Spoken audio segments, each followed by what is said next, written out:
자, 저 한 절, 여러분 한 절 교독하도록 하겠습니다.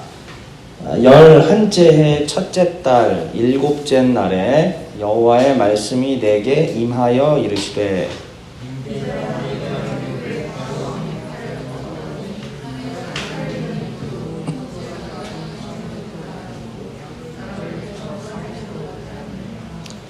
그러므로 주 여호와께서 이같이 말씀하셨느니라. 내가 애굽의 바로 왕을 대적하여 그 두 팔 곧 성한 팔과 이미 꺾인 팔을 꺾어서 칼이 그 손에서 떨어지게 하고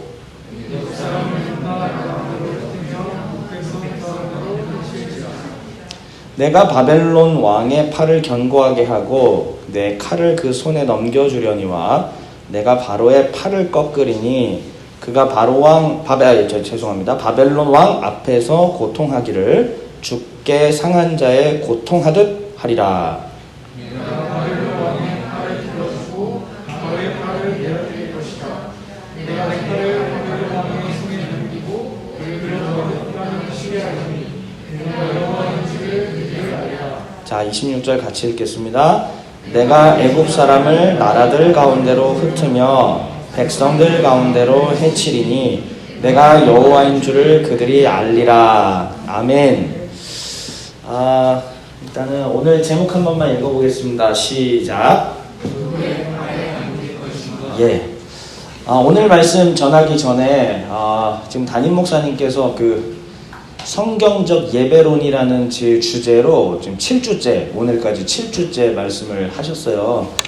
근데 저도 오랫동안 사역을 하다 보면 항상 청년부나 학생부들은 이제 담임 목사님의 어떤 가르침이나 전하는 메시지 방향하고는 항상 동떨어져서 별개로 이렇게 진행되는 적이 꽤 많습니다. 그렇기 때문에 같은 한 공동체라는 의식을 갖기가 어려운 구조예요.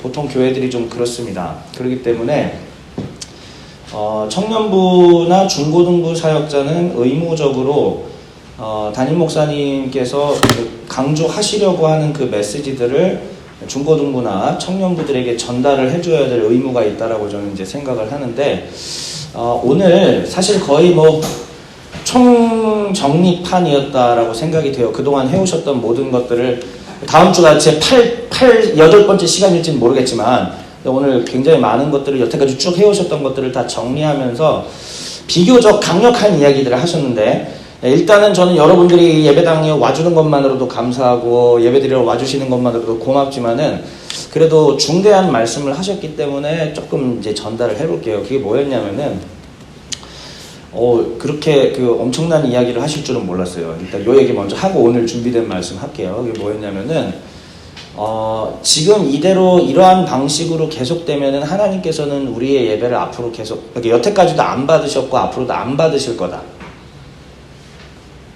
그러니까 예배는 계속 드리러 사람들이 교회를 나오잖아요. 1000만 성도라고 하잖아요. 그러니까 1000만 명이 나와서 예배를 드려도 하나님이 안 받으시면 그만인 거고, 우리가 지금 에스겔을 통해서 심판을 배우는 것은 아직까지도 사람들이 성전에 나와 예배 드렸고 포로 공동체들이 나름대로 예배 드렸거든요. 근데도 불구하고 하나님이 안 받으시는 경우들이 있잖아요. 그러면 끝인 거예요, 사실.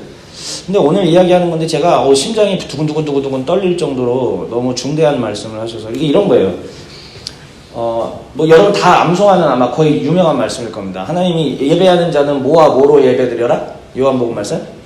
영과 진리 안에서. 근데 영과 진리 안에서 너무 많이 들어서 별 의미 없이 생각을 하는데, 생각해보면 그래요. 하나님 앞에 예배 나오러 오는데 진짜 심게 내가 경배 드린다라는 마음도 없이 그냥 왔다 그냥 가는 게 솔직히 대부분이죠. 그렇죠? 저도 그랬으니까. 저도 항상 솔직히 저도 목사이지만은 예배 집례 계속 하다 보면 이게 일이 돼버리잖아요.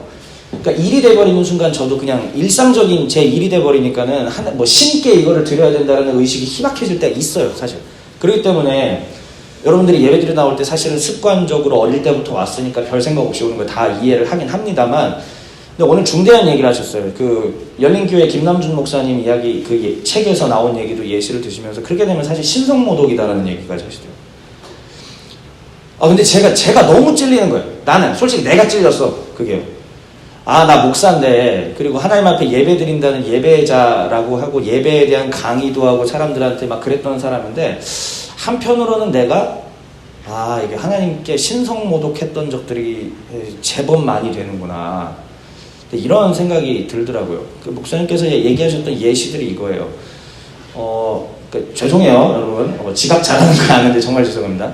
습관적으로 상습적으로 지각하고, 습관적으로 결석하고, 그 다음에 아무런 마음과 감동 없이 신께 뭔가를 올려드린다라는 그런 의식 없이 그냥 와서 하는 것은 사실상 전혀 믿음이 없는 것이고, 하나님께서는 그것을 받지 않으신다라는 오늘 무거운 선언을 하셨어요 사실.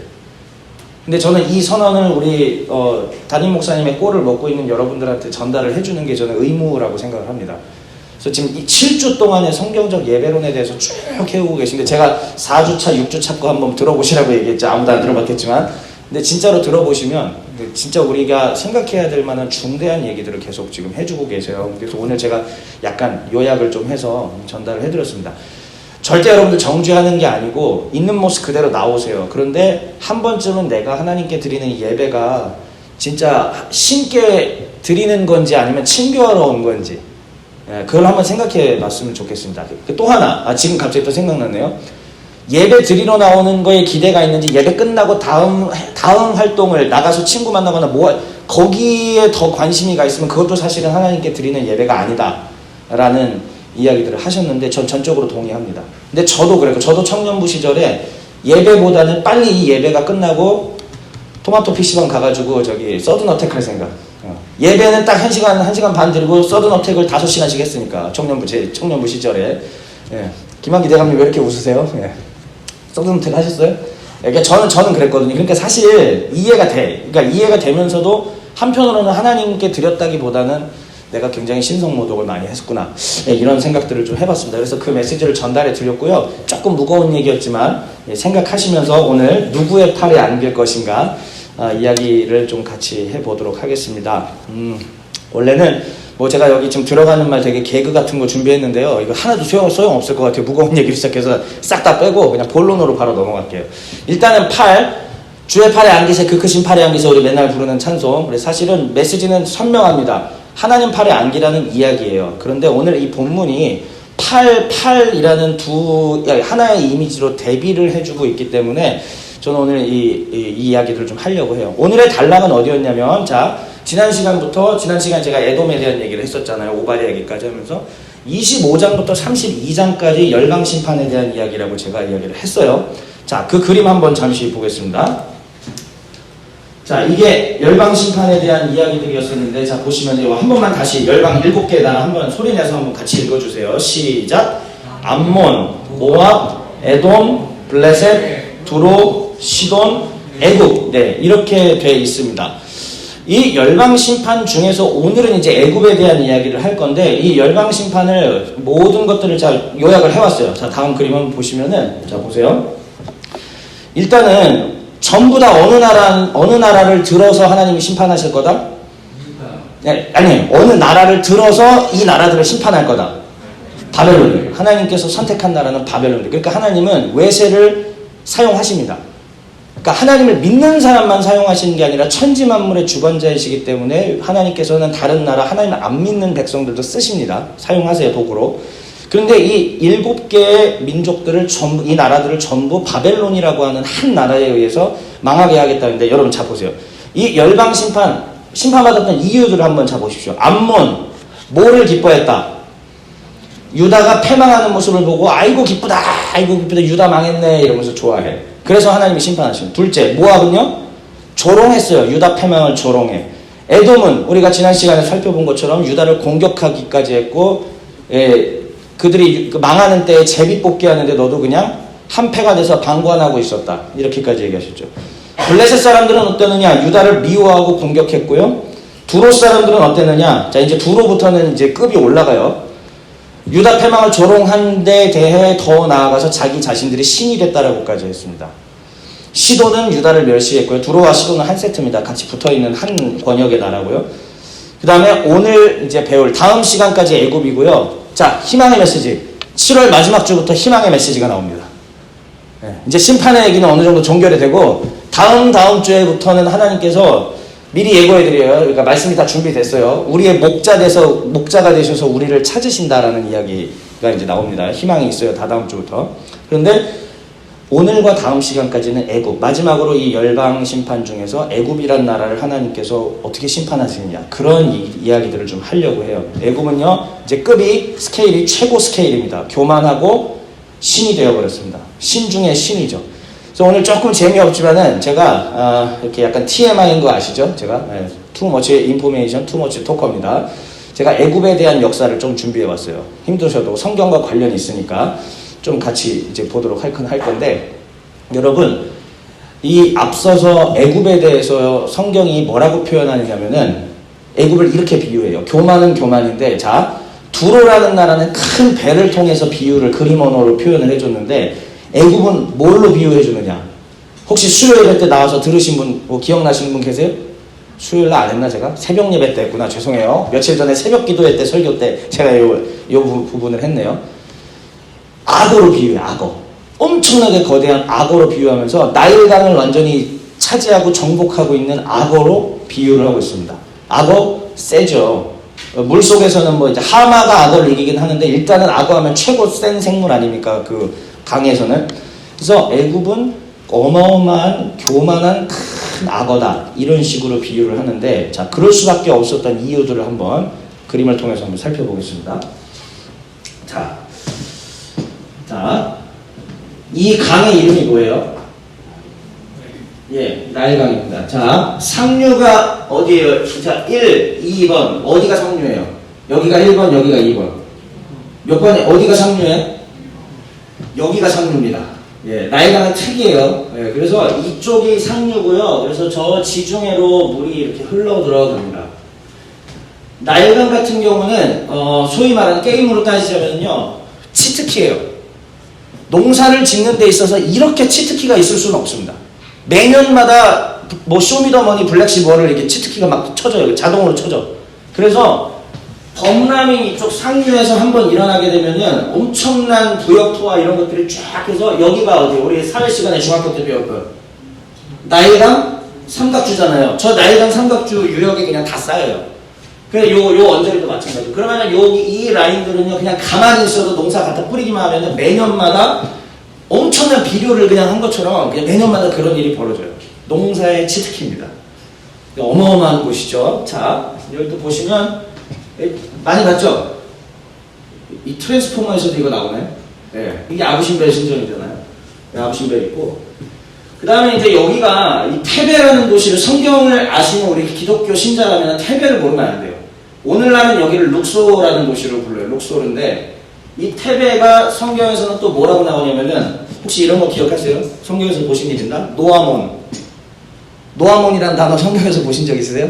있어요. 그게 여기에요. 테베. 그 다음에 또 다른 말로 노라고도 불러요. 그냥 노라는 이름으로도 불리는 게 바로 이 테베인데, 자, 우리 기독교 신자들이요, 젊은 기독 지성인들이요, 테베를 무조건 알아야 된다. 성경 보는 사람이라면 이 테베라는 도시 무조건 알고 있어야 돼요. 자, 테베, 여기에 보면 이게 카르낙 신전인데, 아마도 모세가 저기 살았을 거예요.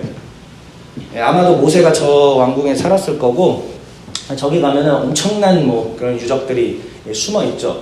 그 다음에 그래서 상 이집트가 있고 하 이집트가 있는데, 하 이집트의 대표 도시는 어디냐면은, 읽어주세요. 예, 멤피스입니다. 멤피스도 들어는 보셨죠? 저 미국에도 이제 멤피스가 있는데, 여기가 멤피스의 원조죠. 그래서 이 멤피스 옆에 뭐 사카라라든지 기자라든지 이런 도시들이 있어요. 기자 하면 다 아는 그거 있는 곳, 이거. 예, 피라미드 있는 곳. 예, 쿠프왕 피라미드, 멘카울의 피라미드 있는 그 피라미드 있는 기자, 여기 멤피스 전부 다 한 권역입니다. 그래서 옛날에 이게 상 이집트의 수도는 어디였냐면은 테베고요. 하 이집트의 수도는 멤피스였습니다. 그러니까 서울, 아니 여기가 사실 서울 느낌, 서울, 부산 뭐 이런 느낌, 서울, 부산 이렇게. 그래서 중대한 도시들이 이렇게 있었다. 그리고 성경에 저 멤피스, 그 다음에 테베라는 곳이 심심치 않게 자주 등장한다, 성경에. 예, 그래서 제가 이제 이런 것들을 좀 보여드린 것이고요. 일단은 애굽에 대한 소개를 조금 하는 거니까. 그다음에 애굽에 대한 역사를 한 번만 짧게 또 보여드릴게요. 자, 애굽은요, 우리랑은요 역사 자체가 아예 게임이 달라요. 예전에 제가 한번 말씀드린 적이 있는데 북왕국, 남왕국 얘기할 때 했었는데 왕조 개념이 뭐라고 그랬었죠? 한 왕조는 뭐가 같은 걸 한 왕조라고 그러죠? 왕조는 뭐가 같아? 성씨가 같아요. 그래서 반란이 일어나서 그러니까 김씨 왕조가 이루어지다가 반란이 일어나서 이씨가 이제 왕이 됐어요. 그러면은 왕조가 어떻게 된다? 예, 변하는 거예요. 그러니까 이 이집트 같은 경우는 너무 유구한 역사라서 고왕국, 중왕국, 신왕국이 있고 사이에 중간기들이 있는데 중간기들은 쉽게 얘기하면 상이집트, 하이집트가 서로 분리돼서 좀 혼란기라는 얘기고 고, 중, 신 왕국들은 상하 이집트가 전부 하나로 통일됐을 때를 다 말하는 거예요. 그래서 고왕국 때는 멤피스가 수도였고 이때 피라미드가 다 만들어집니다. 피라미드가 최근에 만들어졌다고 생각하는 사람들이 있는데 아니에요. 피라미드는 제일 초기 때 만들었습니다. 지금으로부터 약 3,000년, 뭐 거의 4,000년, 3,000년이 뭐야? 5,000년 전에?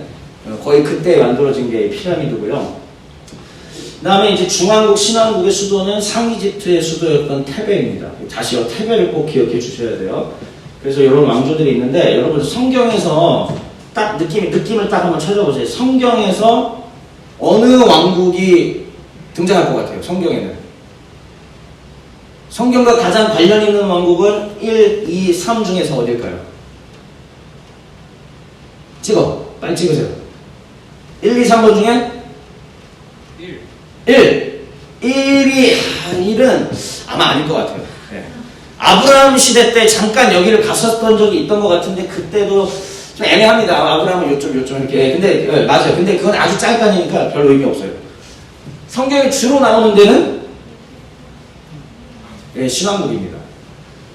요셉이 잠깐 애굽에 이렇게 총리가 됐던 적이 있었잖아요. 요셉은 어느 시기일까요? 맞춰보세요. 이집트 사람이 아닌 가나안 지역 출신이었던 요셉이 이집트의 총리가 되었다? 그러면은 그게 통일 왕국의 어떤 그 강력한 왕권이었을까요? 아니면 좀 뭔가 혼란기였을까요? 네, 중간기예요, 중간기. 제2중간기쯤으로 그래서 보고 있습니다, 요셉은. 예, 그래서 하여튼 요 신왕국을 이제 좀 보시면은 하여튼 보시면 되고, 그 다음에, 자, 그런데 성경이 정말 중요한 게 이게 하나 발견된 게 있어요. 자, 이게 뭐냐면, 아카드어로 기록되어 있는 이 토판이 발견되는데, 1800년대에 어떠한 한 농부가 모래 속에 파묻혀져 있던 엄청난 그 유적을 하나 발견했어요. 그게 뭐였냐면은, 아마르나라고 하는 지역에 있었던 문서 보관소입니다. 여기서의 문서는 종이가 아니었죠. 이 당시에 토판이에요. 이 문서 보관소를 발견했는데 약 300여 점의 토판이 발견됐는데 기절 초풍할 만한 내용들이 기록되어 있었죠. 그 기절 초풍할 만한 내용이 뭐였냐면은 성경 시대의 이야기들이 여기 등장을 한다라는 이야기입니다. 물론 고고학자들에 따라서 연대가 안 맞아서 갖고 시비는 좀 있기는 해요. 그런데 충분히 성경학자들로 가슴 뛰게 할 만한 내용들, 가나안 시대 때 있어 사사 시대라든지 이때 있었던 이야기들을 어느 정도 얼추 유추할 만한 다윗으로 추정되는 인물도 나와요. 거기에 그 문서들이. 그러니까 공식적으로 서신이 오간 국가 공식 문서예요. 가나안 지역의 왕들과 애굽 지역의 왕들이 서로 보낸 이게 1800년도에 발견이 된 거예요. 그래서 그 이름이 아마르나 문서라고 이야기를 하는데, 아까 신왕국이 중요하다고 그랬죠. 몇 개만 좀 얘기해 드릴게요. 요거는 하여튼 그냥 꿀팁 지식이라서. 자, 신왕조 중에서 성경과 직접적으로 관련되어 있는 데는 이제 18왕조, 19왕조입니다.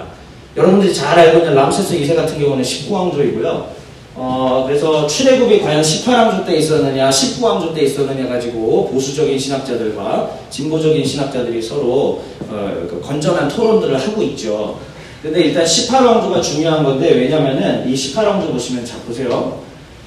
아멘호텝 3세라는 이름 어려운데 그냥 지나가세요. 근데 여기 보면은 빨간색으로 지금 다 아멘 돼 있잖아요. 이 아멘이 뭘까요? 우리 예수님의 이름으로 기도했습니다. 아멘, 이거는 아니겠죠? 이 아멘은 뭘까요? 신의 이름이에요, 신. 그러니까 이 당시에 여기 그 수도는 테베였죠. 그러니까 이 신왕국 당시 때 수도는 테베였고, 테베를 중심으로 섬기고 있던 신의 이름은 아멘 혹은 아문신이에요. 그런데 이 아문신을 섬기고 있다가 아멘호텔의 아들이었던 아멘호텔 4세가 자기가 왕이 된 지 5년 차쯤 됐을 때 갑자기 자기 이름을 바꿔버리고 종교를 바꿔버립니다. 왜냐면 종교 개혁자예요. 이집트 역사에서는 최고의 또라이 이단아로 기록되어 있는 사람이 이제 이 아크나톤인데 뭐라고 하냐면은 이제부터 아멘신의 영향력에서 나는 벗어나겠다. 그래서 수도를 천도하겠다. 그래서 테베에서 우리가 아까 문서가 발견된 저 아마르나 지역으로 천도를 해버립니다. 그리고 자기 이름도 이제는 아멘신을 따르지 않고 아톤신을 따르겠다. 아텐신을 따르겠다. 이렇게 해서 이름 자체도 아예 그냥 아텐으로 이름을 바꿔버립니다. 자, 그래서 이제 요 얘기를, 자세한 얘기는 이제 다 빼고 요 얘기 하려고 하니까 아마르나라는 곳으로 천도를 한 거예요.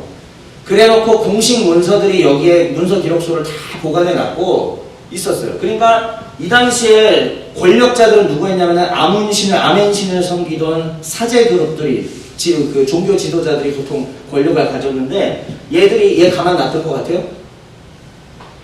혼자 이단아처럼 종교개혁했다고 왜 가만 놔둘 것 같아요? 요시야 종교개혁이랑 히스기야 종교개혁이 왜 실패했는데 우리 성경에서도 실패한 이유는 이미 자리를 차지하고 있던 사람들이 안 놔주거든요.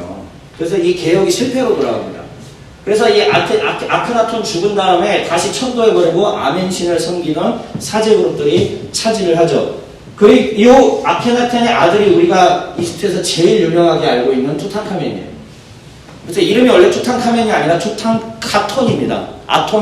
아톤신을 섬기는 투탕카톤이었는데 아문신을 섬기는 사제 그룹들이 이제 나가리 탁 쳐버린 거지. 이름도 강제로 바꿔버린, 다시 아멘신으로 돌아와 버린 거. 그래서 투탕카멘이 돼버린 겁니다. 근데 이 얘기를 이제 해드린 얘기는 뭐냐면, 그때 천도하는데 감사하게도 요때 천도하면서 유령 도시가 됐는데 그게 이집트 모래로 싹 다 덮여가지고 1000몇백 년이 흘러왔던 거예요.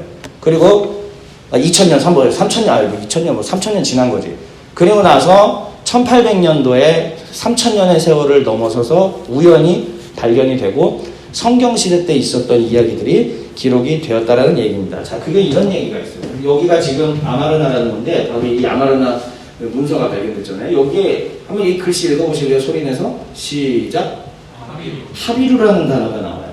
도대체 하비루라는 말이 뭐냐? 물론 이제 학자들마다 서로 다른데 히브리인들이라는 어원으로 보고 있는 거예요. 그러니까 100% 히브리 사람 전부가 아니라 외국에서 이주해온 가난하고 불쌍한 사람들을 통칭해서 하비루라고 하는데, 그 중에 바로 출애굽해서 왔던 이스라엘 관련된 사람들이 요 하비루 안에 포함되어 있을 것이다. 이런 식으로 이야기를 하죠. 자, 여기까지는 이제 애굽에 대해서 여러분 성경을 계속 보셔야 되기 때문에 제가 목사로서, 성경 선생으로서 좀 알려드릴 필요가 있다라고 생각해서 여기까지는 그냥 단순 지식을 좀 알려드린 거고요. 이제부터는 성경 본문 이야기 이제 짧게 할게요. 근데 오늘 결국은 이야기를 보니까 애굽을 하나님께서 심판하시겠다라고 하는 이야기인데, 이 애굽이 왜 심판을 받았냐면은 결국은 자기 자신이 신이 되었기 때문이다. 두로도 똑같아요. 신이 되었기 때문이고요. 에돔도 똑같아요. 그 다음에 이 애굽마저도 똑같습니다. 애굽은 가장 결정판이었죠. 자기가 정말 세상의 신이라고 했던, 태양신을 섬겼던 파라오가 그 신의 화신이라고 했었으니까. 그런데 성경은 오늘 뭐라고 얘기하느냐? 두 팔 사이에서 너희가 어디에 의지할 거냐라는 것을 말씀을 하는 겁니다. 근데 하나님께서는 이렇게 얘기하죠. 자, 내가 애굽 왕 파라오의 팔을 꺾어버릴 거다. 그럼 누가 더 센 거예요? 하나님의 팔이 더 세다라는 얘기죠.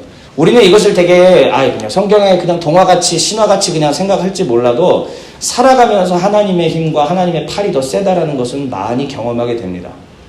하나님의 팔이 더 강력해서 내가 내 멋대로 가다가 하나님으로부터 징계를 받고 돌아오는 경우들이 우리는 왕왕 경험하게 되잖아요. 그래서 여러분들한테 이 말씀을 드리는 겁니다. 하나님은요, 바벨론 왕의 팔을 오히려 견고하게 하시겠대요. 바벨론도 우리한테 대적이었지만 사실은 바벨론의 팔을 견고하게 해서 애굽왕 팔을 꺾어버리시겠다라고 얘기합니다. 아니, 하나님이 이미 꺾었어. 그래서 바벨론의 왕의 팔을 통해서 애굽을 징계시키겠다라고 하나님께서 이야기를 하시는 겁니다. 여러분, 그러면 성경 속에서 애굽이라는 건 대체 뭘까요? 이런 거예요. 보세요. 이 지역이 바로 이스라엘입니다. 이 이스라엘은 어디에 껴있냐면은 애굽이라고 하는 강대국과 바벨론이라고 하는 강대국, 메디아라고 하는 강대국, 그 다음에 바사, 페르시아라고 하는 강대국, 이러한 강대국들 사이에 껴서 자기 자신의 힘으로는 아무것도 할 수 없었던 상황들입니다. 자기 자신의 힘으로 무엇을 할 수 없었던 상황 가운데 늘 하나님은 무엇을 요구하시냐면은 열강들 가운데 눈을 돌리지 말라라고 이야기를 하시는 거예요. 성경 전체에서 한번 볼까요? 아까 고왕국 시대 때 잠시 얘기해 주셨잖아요. 아브라함 같은 경우도 아브라함도 애굽에 갔어요. 갔더니 너무 좋은 거야. 이삭도 마찬가지예요. 나는 이 가나안 땅에 사는데 가나안 땅이 나에게 주는 것보다 애굽이라고 하는 엄청나게 발달한 당시 세계 최고의 문명 도시가 주는 달콤함과 즐거움과 쾌락이 훨씬 더 좋거든요. 그러니까 이쪽에 가서 나는 살고 싶다라고 하는 유혹을 계속 받게 됩니다. 성경 내내 애굽이 등장하잖아요. 출애굽이라고 하는 것도 결국은 무엇이죠? 출애굽도 하나님 나라를 대적하는 세상 나라의 전형이었잖아요. 물질 문명과 하나님을 저버리고 자기 자신이 신이 되어버리는 것이 바로 애굽이라는 상징인데 거기서 나오라는 게 하나님의 말씀이었던 거죠. 이게 하나님께서 우리 시대에 우리에게 요구하시는 말씀들입니다. 거기로부터 나와라. 즉 애굽은 이거예요. 자꾸만 내 눈이 딴 데로 돌아가게 하는 그 모든 것들을 다 애굽으로 생각할 수 있다는 겁니다. 예배드리기 쉽지 않죠. 교회 나오기 쉽지 않죠. 신앙생활 어려워요. 알아요.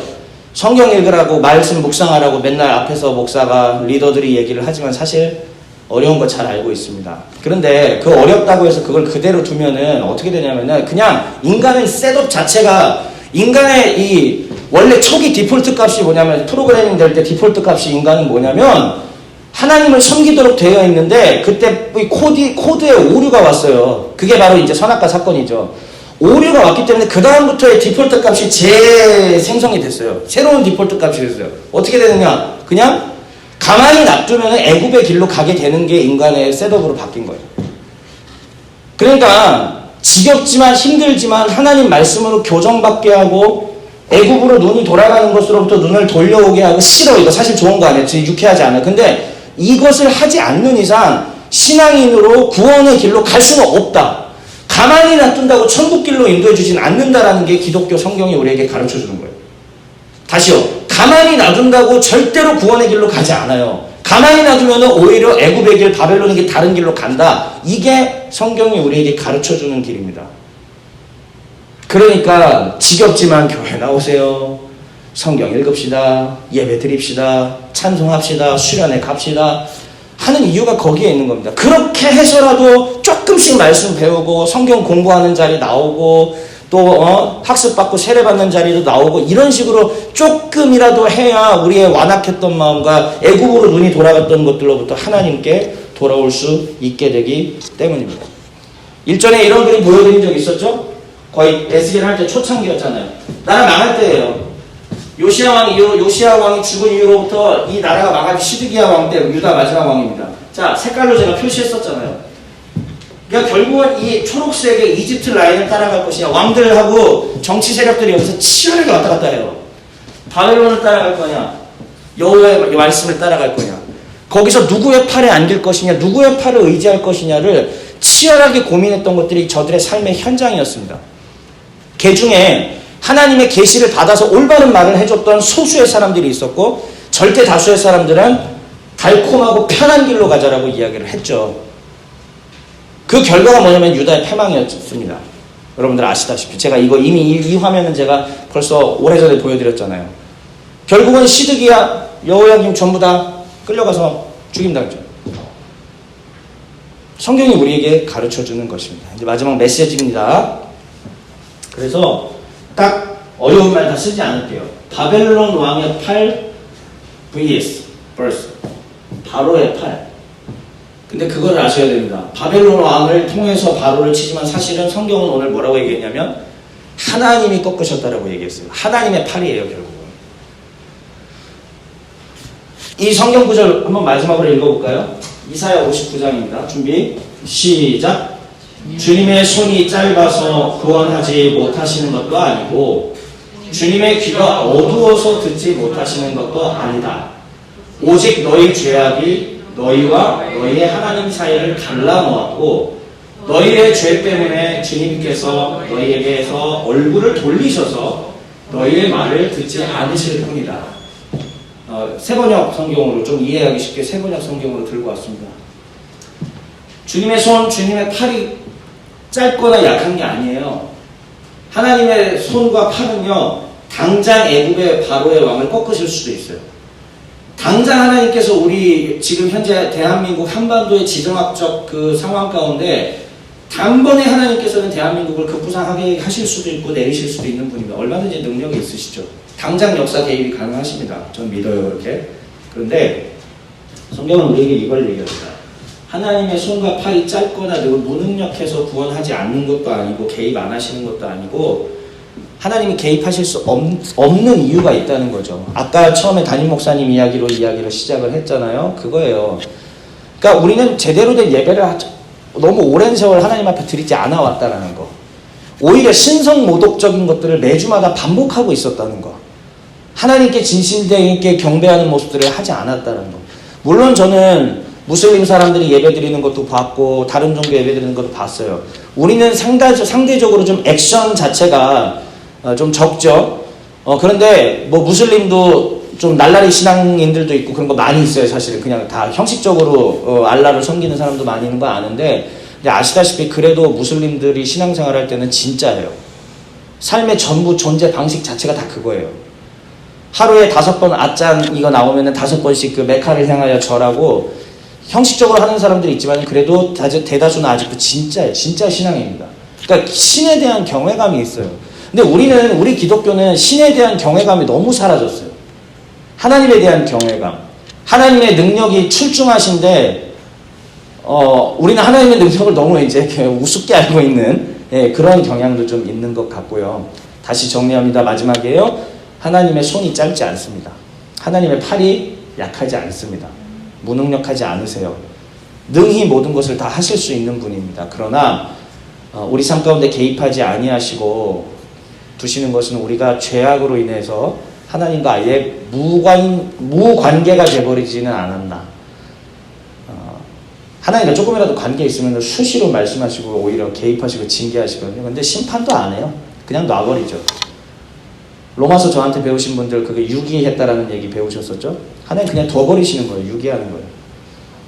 죄송하지만 하나님이 유기하실 때는 무슨 뜻이냐면 관심 없다는 뜻이에요.